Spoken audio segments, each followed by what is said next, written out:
Selamat datang dan selamat bergabung di channel Dongeng Malam. Bagi yang sudah mampir, jangan lupa tinggalkan jejak kalian dengan cara di like dan komen video ini. Untuk kali ini Dongeng Malam akan membawakan sebuah cerita dengan judul, Bangkitnya Mayat. Kita mulai saja ceritanya. Malam itu hujan deras turun tanpa henti. Suara gemuruh petir sesekali memekakan telinga, seakan langit sedang murka. Di sebuah rumah sederhana di pinggiran kota, suasana duka sedang menyelimuti keluarga Samsul. Dilla Anindita, putri sulung yang baru berusia 25 tahun, ditemukan tergantung di kamarnya pada sore hari. Tubuhnya dingin, wajahnya pucat membiru, dan lidahnya terjulur sedikit. Tak ada yang menyangka gadis pendiam itu mengakhiri hidupnya dengan cara tragis. Ibunya, Ratna, menjadi orang pertama yang menemukan jasad itu. Jeritan histerisnya membuat para tetangga berlarian masuk, dan seketika rumah menjadi ramai oleh tangisan. Samsul, sang ayah, berusaha keras menenangkan istrinya meski dirinya sendiri hampir roboh karena syok. "Kenapa kau lakukan ini, Nak?" "Kenapa?" Ratna meratap sambil memeluk tubuh putrinya yang sudah terbujur kaku di lantai setelah diturunkan dari tali. Waktu seakan berhenti sore itu. Rani, adik Dilla yang baru berusia 19 tahun, hanya bisa berdiri di sudut ruangan sambil menangis. Ia tak sanggup melihat wajah kakaknya yang selama ini selalu ia hormati, kini tak bernyawa. Mayat Dilla dimandikan sesuai syariat, lalu dibaringkan di ruang tengah. Beberapa tetangga membantu memasang tirai dan menyiapkan kursi untuk tamu yang datang melayat. Lilin-lilin kecil dipasang di beberapa sudut ruangan. Namun, ada hal yang tak biasa. Saat jenazah Dilla dibaringkan, beberapa orang merasa suhu ruangan mendadak dingin menusuk tulang. Angin dari luar berhembus lebih kencang, membuat lilin-lilin kecil itu bergetar dan hampir padam. "Ini mungkin hanya perasaan kita saja," ujar Pak RT Sarman mencoba menenangkan. Namun, dari sorot matanya terlihat jelas ia juga merasa ada yang janggal. Ratna duduk di samping jasad putrinya sepanjang malam. Ia tak kuasa meninggalkan Dilla walau sebentar. Sesekali ia mengelus rambut anaknya sambil menangis pelan. "Kenapa kamu memilih jalan ini, Nak? Bukankah ibu selalu ada untukmu? Kalau ada masalah, kenapa tidak cerita saja?" bisiknya, seolah Dilla masih bisa mendengar. Esok harinya, suasana duka masih kental. Sanak saudara berdatangan. Salah satunya Arif, sepupu Dilla yang sebaya. Ia datang membawa wajah muram. "Aku nggak nyangka, Dil, kamu setega ini sama keluarga," gumamnya pelan sambil berdiri di dekat jasad. Namun Ratna merasa ada sesuatu yang aneh. Sejak kemarin malam, ia beberapa kali merasa melihat jari-jari Dilla bergerak. Pertama kali ia kira hanya halusinasi. Tapi ketika ia memperhatikan lebih seksama, ia benar-benar yakin ada pergerakan kecil. "Ibu, jangan terlalu larut. Bisa jadi itu hanya reaksi mayat, kadang memang begitu," kata Samsul mencoba menenangkan istrinya. "Tapi Mas, aku melihat matanya juga bergerak, seperti bergetar." Suara Ratna bergetar. Samsul menghela napas panjang. "Itu hanya refleks. Sudahlah, jangan aneh-aneh. Kita harus kuat." Namun Ratna tak bisa menghilangkan firasat buruk yang menekan dadanya. Hari ketiga adalah hari yang menentukan. Menurut adat setempat, hari itu akan dilakukan doa bersama sebelum jenazah dimakamkan. Sejak pagi, rumah dipenuhi pelayat. Doa-doa dipanjatkan, namun udara di rumah terasa semakin berat. Bau anyir samar-samar tercium, padahal jasad Dilla sudah dirawat dengan benar. Ketika sore menjelang, peristiwa itu terjadi. Seekor kucing hitam tiba-tiba masuk ke rumah. Bulunya pekat legam, matanya kuning menyala. Ia berjalan pelan, seolah tahu kemana arah tujuannya. Orang-orang berusaha mengusirnya, tapi kucing itu menghindar dengan lincah. Ratna yang duduk di samping jenazah Dilla sontak merinding. "Jangan biarkan kucing itu dekat," teriaknya panik. Namun terlambat. Dalam hitungan detik, kucing itu melompat tepat di atas tubuh Dilla, melintasi dada dan wajahnya. Suara teriakan terdengar di ruangan. "Cepat halau kucing itu." Pak RT bersuara keras. Beberapa pemuda berusaha menangkapnya, tapi kucing itu menghilang begitu saja, seolah menembus dinding. Saat semua orang masih kebingungan, tubuh Dilla tiba-tiba bergerak.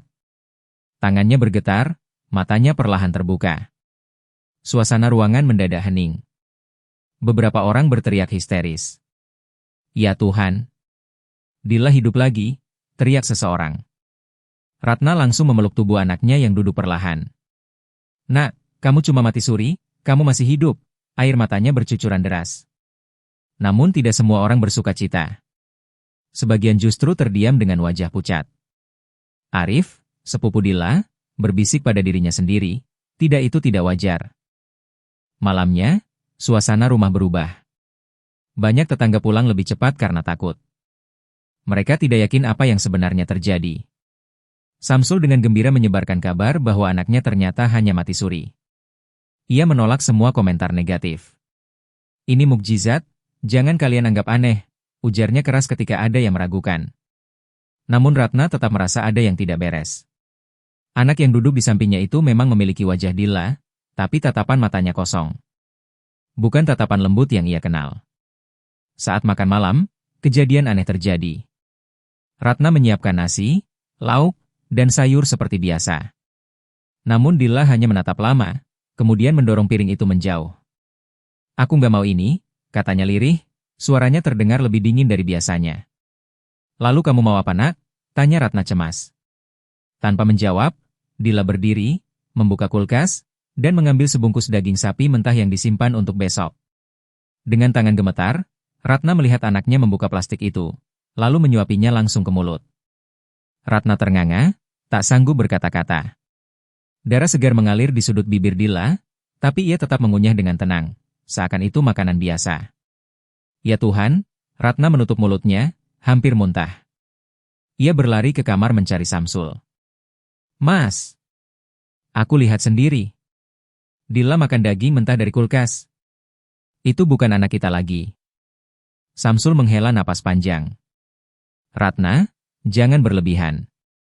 Anak kita baru saja hidup kembali dari mati suri. Wajar kalau tubuhnya masih butuh penyesuaian. Jangan menuduh yang tidak-tidak." "Tapi Mas, aku lihat dengan mata kepala sendiri." "Sudah. Cukup. Jangan buat suasana makin kacau. Aku tidak mau dengar lagi hal-hal seperti itu." Samsul menutup pembicaraan dengan nada tinggi. Ratna hanya bisa menangis. Dalam hatinya, ia tahu benar, yang duduk di ruang makan tadi bukan lagi Dilla. Malam itu rumah keluarga Samsul terasa semakin mencekam. Hujan sudah berhenti, namun suara kodok dan jangkrik di luar rumah seolah terdengar terlalu keras, menandakan alam sekitar pun tidak tenang. Ratna duduk di kamarnya dengan wajah muram. Ia masih terbayang jelas bagaimana Dilla melahap daging mentah langsung dari kulkas. Bau amis yang menempel di udara masih seakan menusuk hidungnya. Rani, adik bungsu Dilla, masuk perlahan. "Bu," suaranya lirih. Ratna menoleh. "Kenapa, Nak?" Rani menggigit bibirnya, lalu berkata pelan, "Aku juga lihat, Bu. Kak Dilla tadi malam gak tidur. Aku lihat dari pintu kamarnya, dia cuma duduk di depan kaca, senyum-senyum sendiri. Lama sekali." Ratna merinding mendengar itu. "Kamu yakin?" Rani mengangguk cepat. "Aku takut, Bu." Tatapannya kosong seperti bukan Kak Dilla. Ratna meraih tangan putrinya. "Jangan bilang siapa-siapa dulu ya, Nak. Kita harus hati-hati." Keesokan harinya, suasana rumah makin aneh. Dilla jarang bicara. Kalaupun bicara, suaranya terdengar datar dan dingin, jauh berbeda dengan nada bicaranya dulu. Arif, sepupu yang sering datang, mencoba mengajaknya bicara. "Dil, kamu sehat kan? Kamu tahu semua orang kaget pas kamu bangun lagi kemarin." Dilla menoleh perlahan, menatap Arif dengan senyum tipis. "Aku sehat. Sangat sehat." Namun sorot matanya membuat bulu kuduk Arif meremang. Ada sesuatu yang gelap bersemayam di balik tatapan itu. Ya syukurlah kalau begitu," Arif tergagap, berusaha tersenyum meski hatinya ciut. Beberapa menit kemudian, Ratna yang kebetulan lewat ke dapur memergoki sesuatu lagi. Dilla sedang membuka lemari peralatan makan, dan dengan santainya menjilat-jilat pisau dapur yang masih ada sisa noda darah ayam dari masakan kemarin. Ratna hampir menjerit, tapi cepat-cepat menutup mulutnya. Ia mundur pelan, tidak ingin Dilla sadar ia sedang mengintip. Malam kedua setelah kebangkitan Dilla, Rani tidak bisa tidur. Ada suara-suara aneh dari kamar kakaknya. "Aku tahu. Aku akan balas mereka," suara lirih terdengar, seolah Dilla sedang berbicara dengan seseorang. Dengan rasa penasaran bercampur takut, Rani mengintip lewat celah pintu. Dan ia hampir pingsan ketika melihat Dilla duduk bersila di lantai, menghadap cermin, sambil mencabik-cabik lengannya sendiri dengan kuku. Darah mengalir, tapi Dilla tampak tidak kesakitan. Ia malah tersenyum lebar. Rani menutup mulutnya menahan teriakan, lalu lari terbirit-birit ke kamar ibunya. Ibu.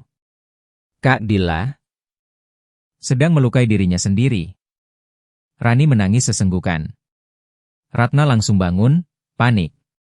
Namun ketika mereka berdua kembali ke kamar Dilla, gadis itu sudah berbaring tenang di ranjang, seolah tidur pulas. Tidak ada luka di lengannya, tidak ada darah di lantai. Bu, tadi aku lihat sendiri. Aku nggak bohong. Rani ketakutan. Ratna mengelus kepala anak bungsunya. Ibu percaya, Nak. Ibu percaya. Tapi kita harus hati-hati. Ayahmu tidak akan percaya kalau kita bilang lagi. Esoknya, Ratna mencoba kembali menceritakan semua keanehan yang ia lihat pada suaminya. Namun seperti biasa, Samsul menolak.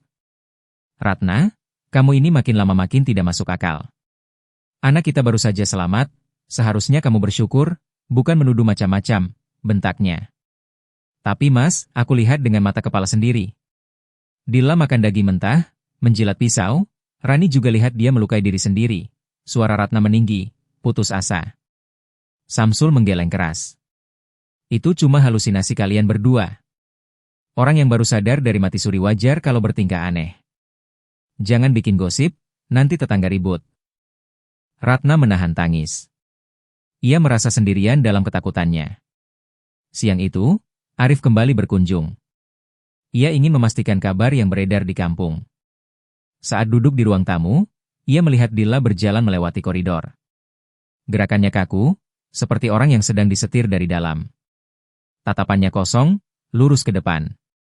Arif menelan ludah. Dil, mau kemana? Tanyanya. Dilla berhenti, lalu perlahan menoleh. Senyumnya dingin. Aku cuma ingin mencari sesuatu yang lebih segar. Arif terdiam. Ia tidak tahu maksud kata-kata itu. Namun ketika Dilla berbalik dan melangkah ke dapur, Arif tanpa sadar mengikuti dari jauh. Ia melihat Dilla membuka kulkas, mengambil hati ayam mentah yang masih disimpan, lalu menyuapinya begitu saja. Darah menetes ke lantai. Arif hampir berteriak, tapi segera menutup mulutnya. Ia mundur pelan, lalu keluar rumah dengan wajah pucat. Malam itu, kejadian paling menyeramkan kembali terjadi. Rani sedang tidur ketika ia merasakan sesuatu dingin menyentuh pipinya. Ia membuka mata, dan hampir menjerit sekeras-kerasnya. Dilla berdiri tepat di samping ranjang, membungkuk menatap wajahnya dengan mata melotot. Senyum lebar menghiasi bibirnya yang masih berlumuran darah segar. Rani, kamu adikku yang manis, kamu tidak takut padaku kan? Bisiknya pelan. Rani gemetar hebat. Ia ingin berteriak, tapi suaranya hilang entah kemana. Tiba-tiba, Dilla mengangkat tangannya. Di dalam genggamannya ada sesuatu yang basah dan berwarna merah. Jantung ayam mentah yang tadi sore masih ada di kulkas. Lihat segar sekali ya, Dilla mengangkatnya tinggi-tinggi, lalu menelannya bulat-bulat. Rani menutup mata, tubuhnya bergetar hebat. Air matanya mengalir deras. Dilla hanya tertawa kecil, lalu berbisik, jangan bilang siapa-siapa atau aku akan ambil jantungmu juga. Setelah itu, ia pergi meninggalkan kamar. Pagi harinya, Rani terlihat pucat. Ia tidak berani sarapan, hanya duduk terpaku. Ratna khawatir melihat kondisi putrinya. Kenapa nak? Kamu sakit? Rani hanya menggeleng, tapi air matanya jatuh tanpa bisa ditahan.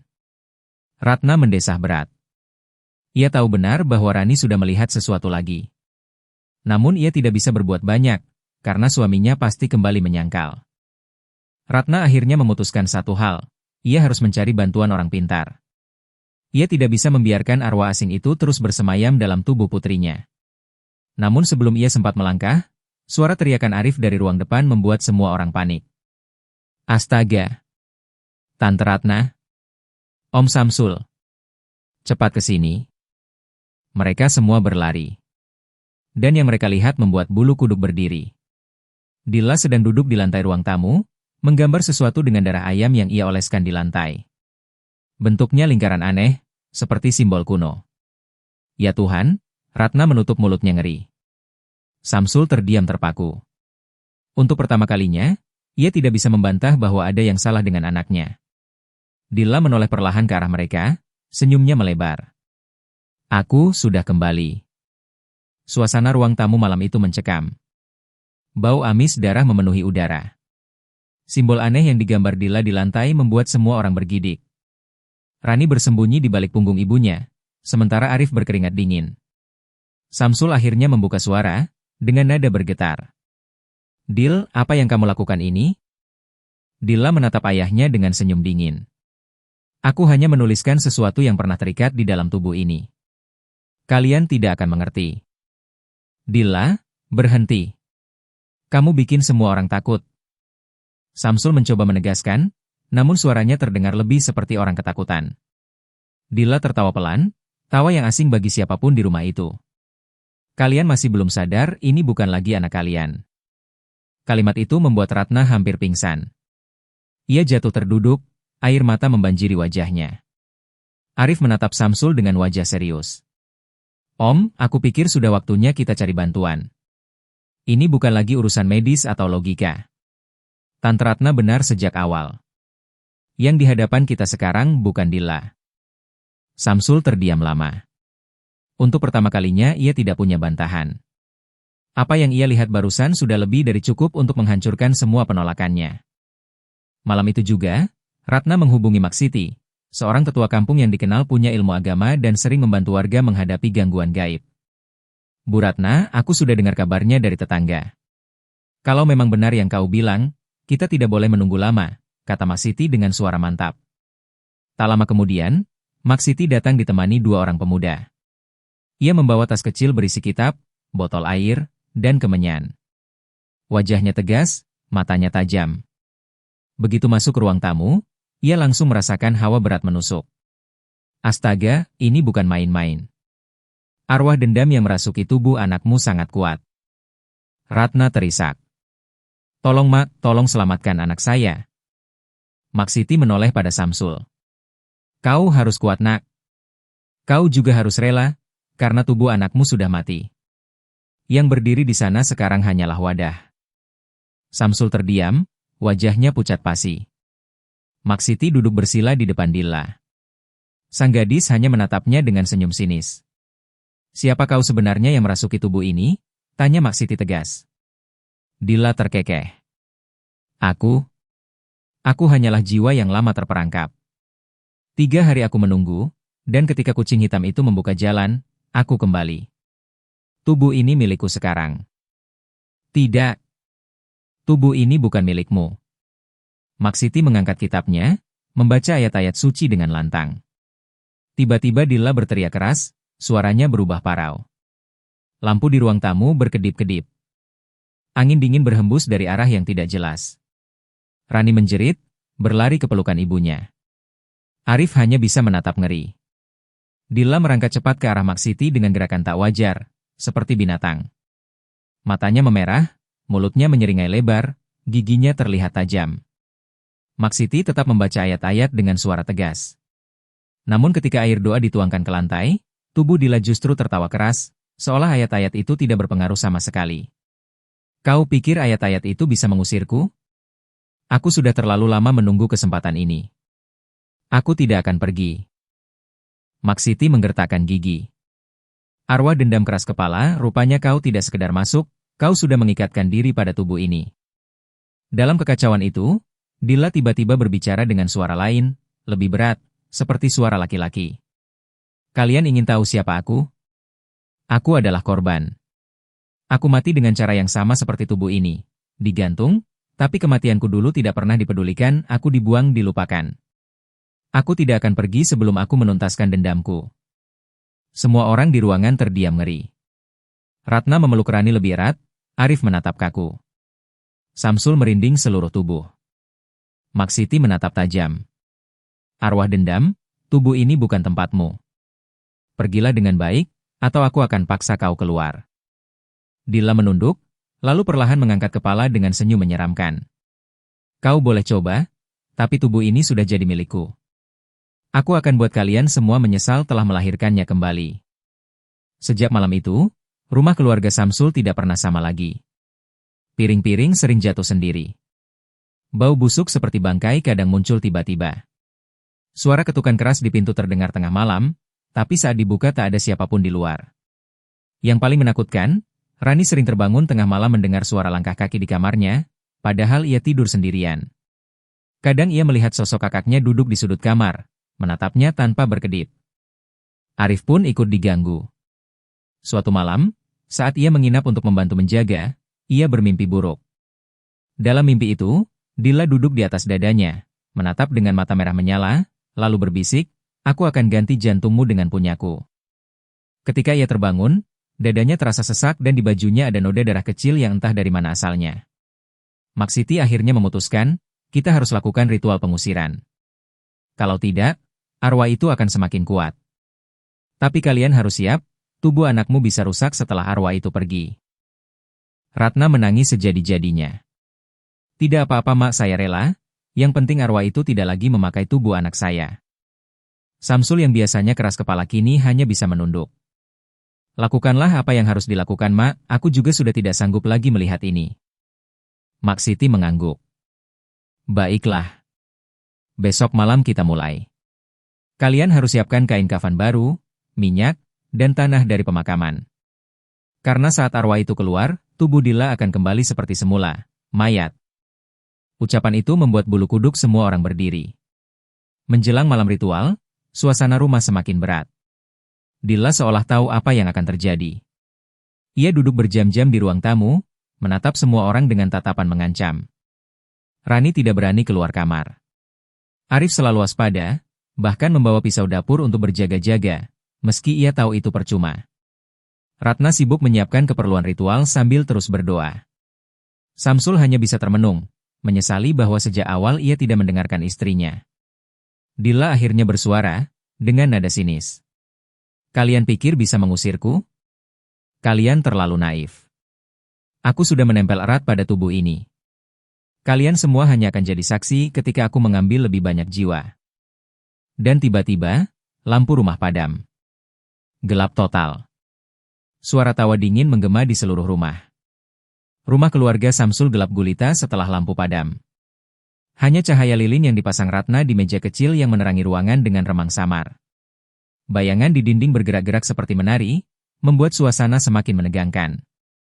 Di tengah kegelapan itu, suara tawa Dila menggema. Tawa yang rendah, serak, namun begitu menusuk telinga. Kalian pikir lilin-lilin kecil bisa mengusir kegelapan? Akulah kegelapan itu sendiri. Ratna memeluk Rani yang gemetar ketakutan. Arif menelan ludah, sementara Samsul berdiri kaku, wajahnya tegang. Maksiti duduk bersila, membuka kitab, dan mulai membaca ayat-ayat suci dengan suara lantang. Aroma kemenyan mulai mengisi ruangan, bercampur dengan bau busuk yang entah dari mana asalnya. Bawa tubuh itu ke tengah ruangan, perintah Maksiti. Dengan ragu, Samsul dan Arif mengangkat Dila yang hanya tertawa kecil, lalu mendudukannya di atas tikar yang sudah disiapkan. Tangan dan kakinya diikat dengan kain putih. Namun meski diikat, tubuh Dila tetap bergerak gelisah. Matanya menatap Maksiti dengan penuh kebencian. Wanita tua, kau tidak tahu dengan siapa kau berhadapan. Maksiti menatap balik tanpa gentar. Aku cukup tahu. Kau bukan pemilik tubuh ini. Kau hanyalah arwah yang tersesat. Ia mulai memercikkan air doa ke tubuh Dila. Seketika, tubuh itu bergetar hebat. Dari mulutnya keluar suara teriakan panjang yang bukan suara manusia. Angin kencang tiba-tiba berhembus di dalam rumah, padahal semua jendela tertutup rapat. Lilin-lilin bergoyang hebat, beberapa padam. Tiba-tiba, tubuh Dila melompat tinggi meski masih terikat. Ikatannya robek begitu saja, seolah kain itu tidak ada gunanya. Ia mendarat di sudut ruangan dengan posisi aneh, punggung melengkung, kepala miring. Matanya memerah, lidahnya terjulur panjang, dan dari mulutnya menetes darah hitam pekat. Ini tubuhku sekarang. Aku tidak akan pergi, teriaknya dengan suara bergema. Maksiti tetap melanjutkan bacaan ayat-ayat, menambah keras suaranya. Ratna menutup mata, menangis, sementara Rani berteriak histeris. Arif mencoba mendekat dengan berani, tapi tiba-tiba tubuhnya dilempar begitu saja oleh kekuatan tak kasat mata hingga menabrak dinding. Ia mengerang kesakitan, darah mengalir dari pelipisnya. Samsul berlari ingin menolong, tapi tiba-tiba lampu gantung di atas hampir jatuh menimpanya. Untung ia sempat menghindar. Rumah itu seperti medan perang. Maksiti kemudian mengeluarkan kain kafan baru dan minyak wangi yang sudah didoakan. Ia mulai melafalkan doa khusus. Namun saat itu, tubuh Dila berhenti bergerak. Ia berdiri diam, lalu tertawa pelan. Kalau kalian ingin lihat siapa aku sebenarnya, lihatlah. Tiba-tiba wajah Dila berubah. Kulitnya pucat membiru, bibirnya menghitam, matanya kosong. Lehernya tampak terikat bekas jeratan tali. Tubuhnya menyerupai mayat yang sudah membusuk. Rani menjerit sekeras-kerasnya. Ratna hampir pingsan melihat wujud putrinya berubah begitu mengerikan. Ya Tuhan, Samsul hanya bisa beristighfar dengan tubuh gemetar. Maksiti tidak berhenti membaca doa, meski keringat dingin membanjiri wajahnya. Pergi kau, arwah tersesat. Jangan sakiti keluarganya lagi. Namun arwah itu malah merangkak cepat ke arah Ratna dan Rani. Aku akan ambil dia. Aku akan jadikan tubuhnya juga milikku. Ratna menjerit, memeluk Rani erat-erat. Maksiti berdiri cepat, menaruh botol air doa di tangannya. Ia menyiramkan air itu ke tubuh Dila. Seketika terdengar suara mendesis, seperti air panas disiram ke besi. Tubuh Dila berteriak kesakitan. Namun ia tidak berhenti. Dengan kekuatan mengerikan, ia meraih meja kayu dan melemparkannya ke arah Maksiti. Untung dua pemuda yang ikut membantu segera menahan meja itu. Maksiti menutup mata sebentar, lalu membaca doa terakhir dengan suara yang sangat keras. Ia menutup tubuh Dila dengan kain kafan baru, sementara Arif yang sudah berdarah-darah ikut membantu menahan tubuh itu agar tidak meronta. Samsul pun akhirnya berani maju, memegangi kaki Dila dengan penuh tenaga. Tubuh itu terus meronta, berteriak, meludah darah hitam, bahkan menggigit kain kafan hingga sobek. Namun bacaan doa yang makin kencang membuat tubuh itu perlahan melemah. Aku tidak akan pergi, suaranya makin lirih, tapi penuh kebencian. Maksiti menekan kain kafan ke wajahnya, sambil terus membaca ayat. Hingga akhirnya, tubuh itu berhenti bergerak. Sunyi. Hanya suara isakan Ratna dan Rani yang terdengar di ruangan itu. Ketika kain kafan dibuka, tubuh Dila sudah tidak lagi tampak hidup. Matanya terpejam, kulitnya pucat membiru, dan bau busuk menyengat langsung memenuhi ruangan. Ratna menjerit histeris. Ya Tuhan! Tubuh anakku sudah membusuk. Maksiti menutup matanya dengan sedih. Aku sudah bilang, tubuh ini hanya wadah. Setelah arwah itu pergi, tubuhnya kembali pada asalnya sebagai mayat. Samsul terduduk lemas, tidak sanggup berkata-kata. Air matanya jatuh deras, penyesalan menghantam dirinya. Rani hanya bisa menangis di pelukan ibunya, masih terguncang dengan semua yang ia lihat. Arif yang penuh luka duduk di sudut, wajahnya pucat, matanya kosong. Ya Tuhan, kalau ini mimpi, aku mohon bangunkan aku. Namun ini bukan mimpi. Tubuh Dila benar-benar sudah menjadi mayat. Dan baunya begitu menyengat, seolah sudah mati berhari-hari, bahkan berminggu-minggu. Maksiti lalu berkata, kita harus segera makamkan dia malam ini juga. Jangan tunggu besok, karena kalau dibiarkan arwah itu bisa kembali mencari celah. Samsul mengangguk lemah. Baiklah, kita makamkan malam ini. Tetangga mulai dipanggil. Beberapa orang datang membantu, meski wajah mereka pucat ketakutan. Bau busuk dari tubuh Dila membuat banyak yang hampir muntah. Jenazahnya dimandikan kembali, dikafani dengan cepat. Semua orang merasa ada beban berat di dada mereka, seolah sedang ikut mengantar kepergian yang tidak wajar. Di liang kubur, Ratna menangis sejadi-jadinya. Anakku, maafkan ibu. Ibu tidak bisa menyelamatkanmu. Samsul hanya bisa menunduk, wajahnya penuh penyesalan. Akhirnya, tanah menutup jenazah Dila. Semua orang menarik napas lega, berharap semuanya berakhir. Namun, di balik tanah basah itu, sesuatu yang mengerikan masih menunggu.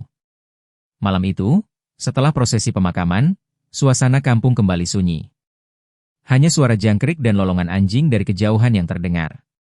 Langit mendung, bulan tertutup awan gelap, seolah ikut berduka. Rumah keluarga Samsul kini sepi. Ratna tertidur di pelukan Rani setelah menangis hingga kehabisan tenaga. Samsul sendiri duduk di teras rumah, wajahnya kosong menatap pekarangan gelap. Di dalam kepalanya, perasaan bersalah terus menghantui. Seandainya aku lebih percaya pada Ratna sejak awal, seandainya aku cepat memanggil orang pintar, mungkin Dilla masih bisa diselamatkan. Maksiti yang duduk di dekatnya menutup kitabnya pelan. Pak Samsul, semua sudah takdir. Jangan salahkan diri sendiri. Kalau arwah itu tidak masuk ke tubuh Dilla, mungkin ia akan mencari tubuh lain. Dilla hanya jadi perantara. Samsul menunduk, air matanya jatuh tanpa suara. Namun jauh di sana, di area pemakaman, keheningan malam perlahan berubah. Tanah masih basah, nisan baru berdiri tegak. Beberapa bunga tabur menempel di gundukan tanah, masih basah oleh hujan gerimis yang sempat turun. Awalnya sunyi. Namun perlahan, tanah di atas makam itu tampak bergetar sangat halus. Seperti ada sesuatu di bawah sana yang bergerak. Di dalam gelap liang kubur, tubuh Dilla yang sudah membusuk terbaring kaku. Kain kafannya sudah menempel erat pada kulit, sebagian robek menempel darah hitam kering. Bau busuk menguar di ruang sempit itu. Tiba-tiba, kelopak matanya bergetar. Pelan-pelan mata itu terbuka. Sepasang bola mata putih keruh menatap kosong ke atas, ke arah tanah yang menutupinya. Lalu dari bibir yang membiru itu, keluar suara napas berat, seperti desahan panjang. Jari-jarinya yang kaku mulai bergerak, menekan tanah di sekelilingnya. Kukunya yang sudah rapuh tercabik, tapi ia terus mencakar-cakar tanah, seolah berusaha keluar. Namun suara itu tidak bisa didengar siapapun di permukaan. Di malam yang sama, beberapa warga yang rumahnya dekat pemakaman mulai merasa aneh. Seekor anjing melolong mengarah ke makam baru itu, bulu-bulunya berdiri, matanya merah. Ia menggonggong tanpa henti, lalu tiba-tiba menjerit ketakutan dan kabur. Seorang bapak tua yang sedang berjalan pulang melewati jalan dekat makam, merasa angin dingin menusuk tulang.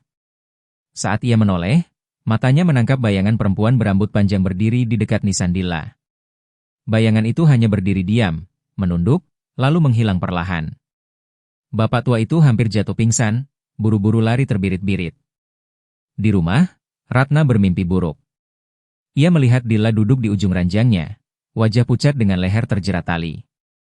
"Bu, kenapa kalian kubur aku?" "Aku belum mati, Bu." Ratna menjerit dan langsung terbangun, keringat dingin membasahi seluruh tubuhnya. Ia menoleh ke samping, Samsul masih terlelap dengan wajah lelah. Namun sebelum ia bisa menenangkan diri, ia mendengar suara ketukan di jendela kamarnya. Perlahan ia menoleh. Dan di balik kaca jendela, samar terlihat wajah pucat Dilla, dengan senyum tipis yang menyeramkan. Ratna berteriak keras, membuat Samsul terbangun.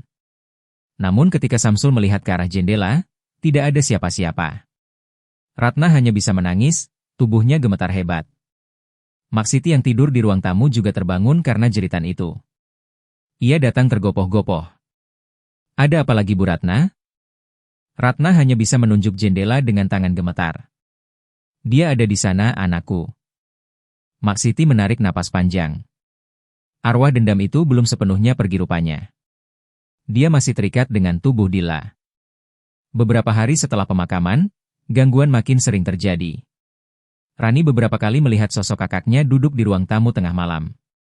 Bau busuk mayat sering muncul tiba-tiba di dalam rumah, meski semua sudah dibersihkan. Arif mengaku bermimpi didatangi Dilla setiap malam, dengan wajah penuh darah yang memintanya untuk menggali kuburan. Keluarga itu hidup dalam ketakutan yang tidak berkesudahan. Maksiti mencoba memberi nasihat. Selama arwah itu masih dendam, dia tidak akan tenang. Dan kalian harus banyak berdoa, jangan biarkan rasa takut kalian jadi pintu masuk. Namun ketakutan itu sudah terlalu dalam. Malam ketiga setelah pemakaman, sekelompok pemuda ronda yang lewat dekat makam melihat sesuatu yang membuat darah mereka membeku. Tanah di atas kuburan Dilla tampak retak. Seperti ada yang berusaha mendorong dari dalam. Salah satu pemuda mendekat, menyorotkan senter. "Astaga, kalian lihat itu?" Tanah berguncang lagi. Lalu perlahan, muncul jari-jari tangan pucat, kotor penuh tanah, keluar dari retakan. Pemuda-pemuda itu langsung lari ketakutan, menjerit sejadi-jadinya. Di dalam kubur, tubuh Dilla yang seharusnya sudah jadi mayat, kini membuka matanya lebar-lebar. Ia tersenyum tipis meski wajahnya hancur membusuk. "Belum selesai," bisiknya lirih. Suara itu bergema di dalam tanah. Dan malam itu, bulan yang tertutup awan perlahan muncul kembali, memancarkan sinar pucat ke arah pemakaman. Di gundukan tanah itu, mata mayat Dila kembali terbuka, menatap ke langit. Dan cerita selesai di sini. Terima kasih sudah mengikuti cerita sampai akhir. Untuk cerita dengan judul Bangkitnya Mayat berakhir di sini. Akan banyak lagi cerita-cerita menarik yang akan dibawakan Dongeng Malam. Jadi silahkan di-subscribe channel ini agar tidak tertinggal cerita-cerita menarik dari video berikutnya. Dan jika kalian suka dengan cerita-cerita seperti ini, silahkan di-share video ini agar channel ini bisa lebih berkembang lagi.